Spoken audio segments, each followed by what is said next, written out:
Breve historia de la Argentina. Capítulo 1. República Liberal, 1880-1916.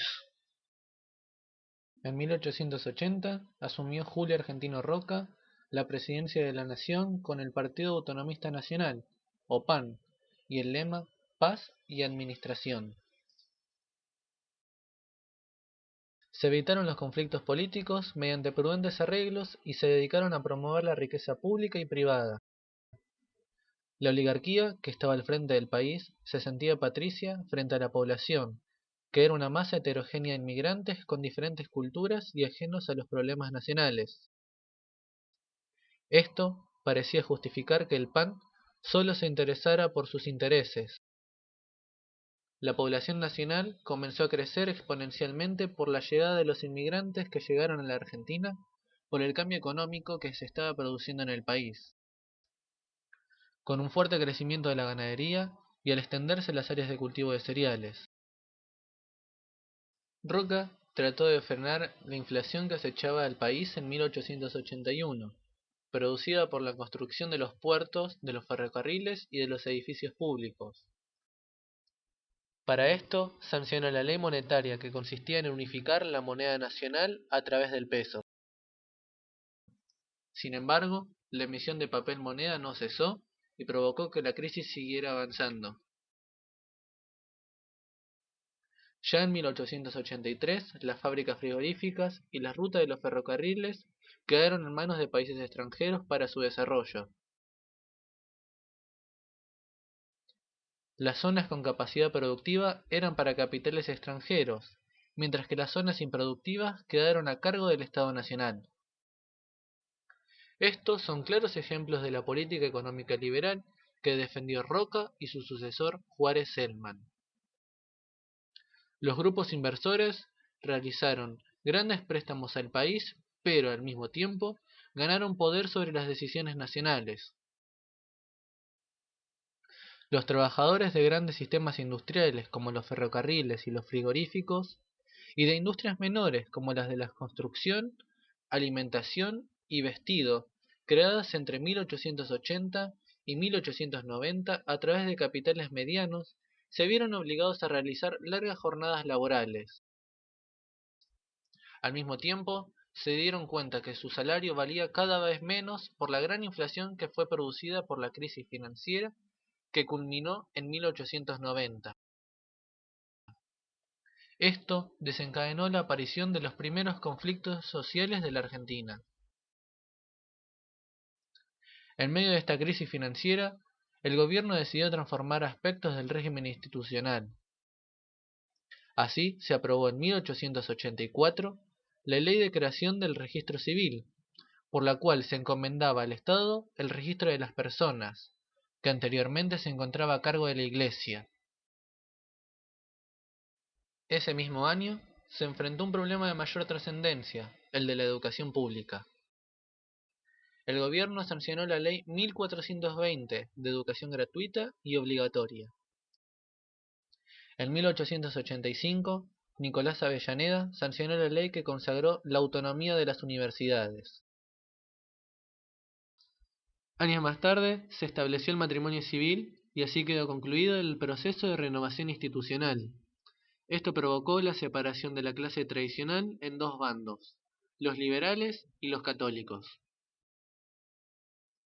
Para el año 1886 asume Miguel Juárez Celman, apoyado por Roca y a través de elecciones fraudulentas. Durante la gestión de Juárez Celman, promovió la obra pública, en especial en Buenos Aires, con la intención de asemejarla a las capitales europeas que tomaba como referencia. Ordenó la construcción de edificios de gobierno, como el Correo Central, que recién se terminaría en 1928, del Teatro Colón, de numerosas escuelas y de infraestructura sanitaria, y la reforma del puerto de Buenos Aires de acuerdo al proyecto de Eduardo Madero. El proletariado industrial comenzó a exigir mejoras y se expresaron a través de huelgas reiteradas. Quienes lideraban estas protestas eran los obreros extranjeros, que habían recibido cierta preparación revolucionaria en sus respectivos países. A principios de 1890, un club socialista compuesto por obreros alemanes promovió la formación de un comité internacional para organizar en Buenos Aires la celebración del 1 de mayo. El acto reunió casi 3.000 obreros y en él se echaron las bases de una organización de trabajadores, que, en el mes de junio, presentó al Congreso un petitorio exponiendo las aspiraciones de los obreros en la naciente organización industrial del país. Mientras tanto, en otro lugar céntrico de la capital, grupos políticos adversos al juarismo celebran un mitin en el que quedó conformada la Unión Cívica bajo la presidencia de Leandro N. Alem. Era un partido nuevo, ajeno a las inquietudes del movimiento obrero, y que representaba las aspiraciones republicanas y democráticas de un sector de las clases tradicionales y de la clase media, que empezaba a interesarse por la política. La Unión Cívica empezó a consolidarse por el apoyo de Mitre, hecho a un lado por las oligarquías provincianas y por el grupo católico encabezado por José Manuel Estrada. Con la adhesión de algunos grupos militares, la Unión Cívica desencadenó una revolución el 26 de julio de 1890, conocida como la Revolución del Parque.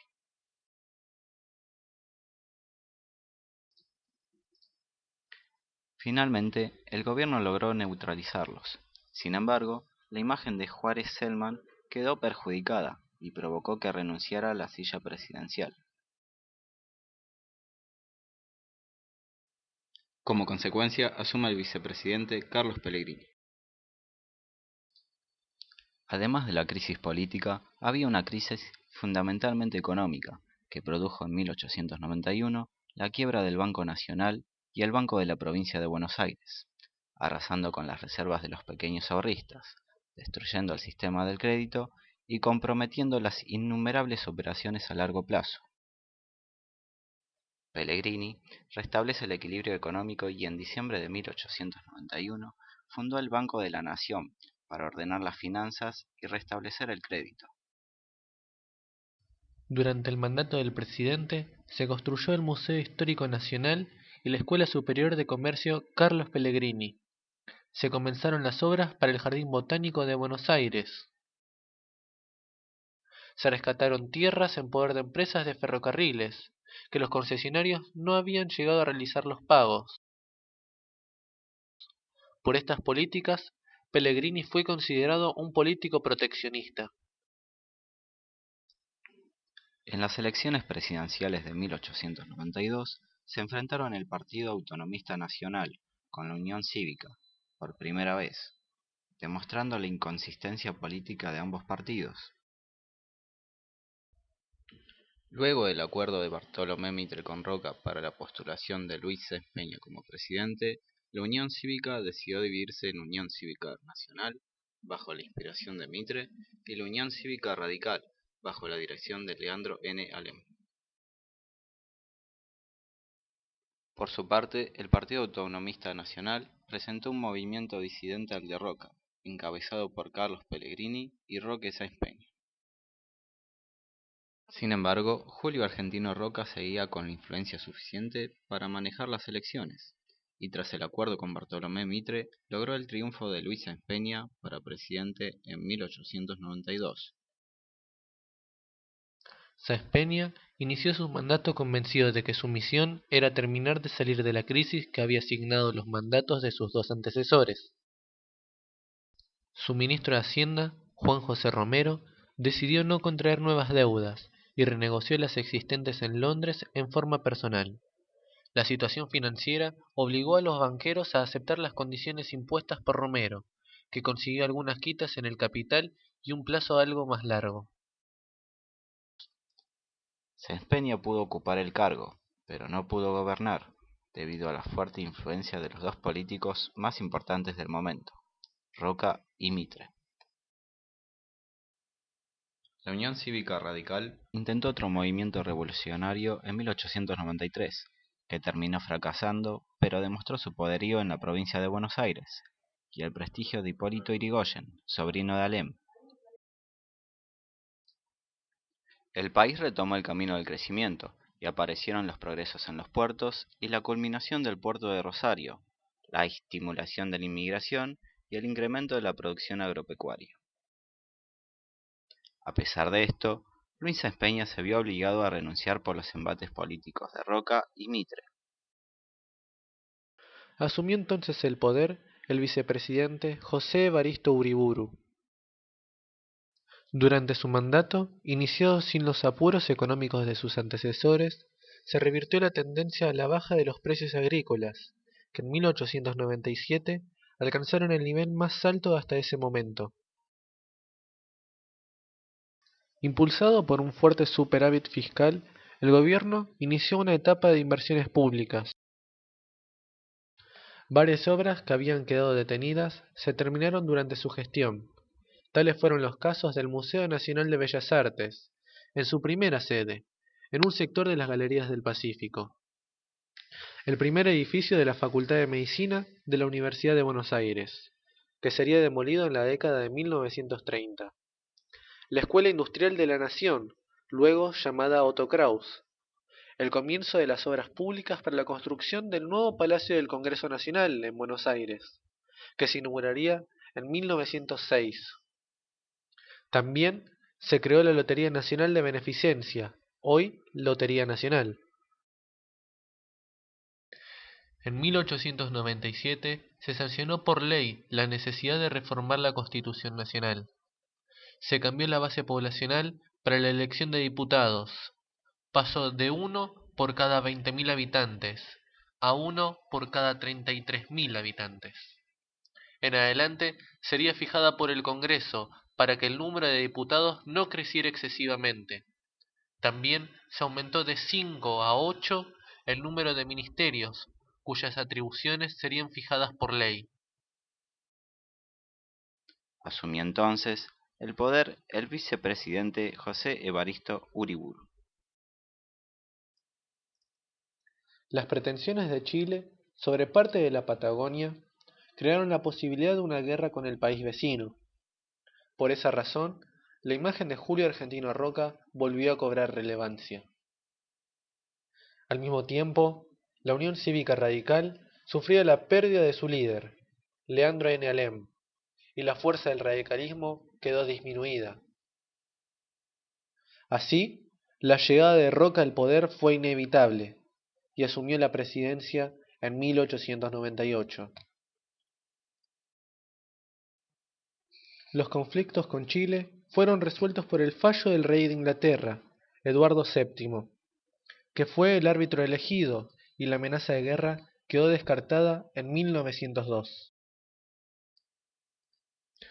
En esos años, el coronel Pablo Riccieri, ministro de Guerra, con una fuerte necesidad de defender las fronteras nacionales, gestionó la ley de conscripción militar anual y obligatoria, que fue aprobada por el Congreso en 1901. Como las clases trabajadoras se veían perjudicadas ante las políticas adoptadas por el presidente Roca, que produjeron la disminución de los salarios y el aumento en la desocupación, decidieron realizar una huelga nacional en 1902 que paralizó Buenos Aires.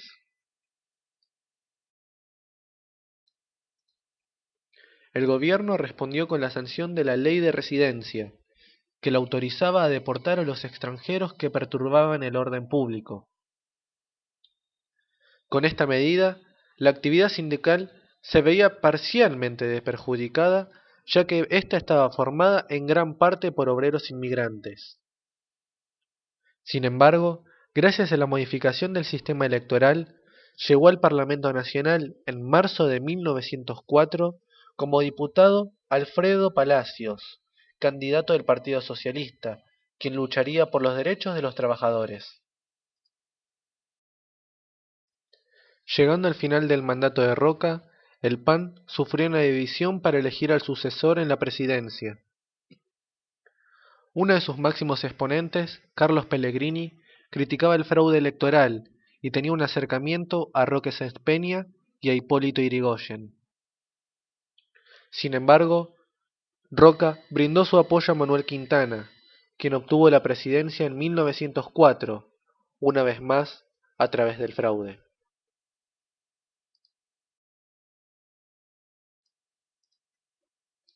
El líder de la UCR, Hipólito Yrigoyen, quien decidió mantener alejado a su partido de las elecciones, desencadenaría luego un movimiento revolucionario al intervenir varias provincias. El gobierno de Quintana logró sofocarlo y comenzó una persecución al movimiento obrero.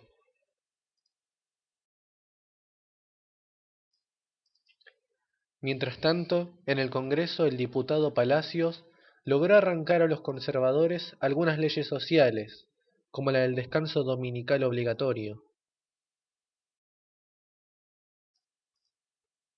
A los 70 años, Manuel Quintana muere en 1910 y es reemplazado por su vicepresidente, José Figueroa Alcorta, dando fin a las figuras tradicionales del Partido Autonomista Nacional en el poder. Frente al mandato de Figueroa Alcorta, el movimiento obrero decidió llevar a cabo una huelga el 1 de mayo de 1909. Anarquistas y socialistas protestaron contra la desocupación y los bajos salarios. El coronel Ramón Falcón reprimió esas marchas y recibió las felicitaciones del presidente.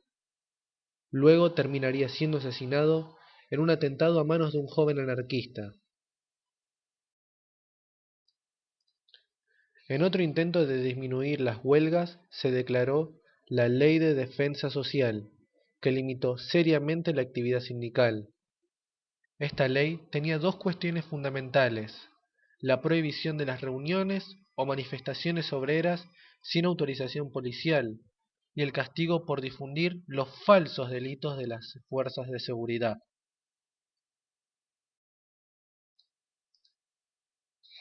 En 1910 se festeja el centenario de la Revolución de Mayo, con un país en plena crisis, declarado el estado de sitio, la prensa obrera callada, el Congreso clausurado y miles de trabajadores detenidos o deportados. El 12 de octubre asume Roque Sáenz Peña, hijo de Luis Sáenz Peña. Perteneciente al sector modernista del PAN, el presidente llevó a cabo la ley electoral, en la cual declaraba que el sufragio debía ser secreto y obligatorio. Se puso en marcha la ley Sáenz Peña por primera vez en Santa Fe, en el año 1912, en la cual la Unión Cívica Radical terminó triunfante.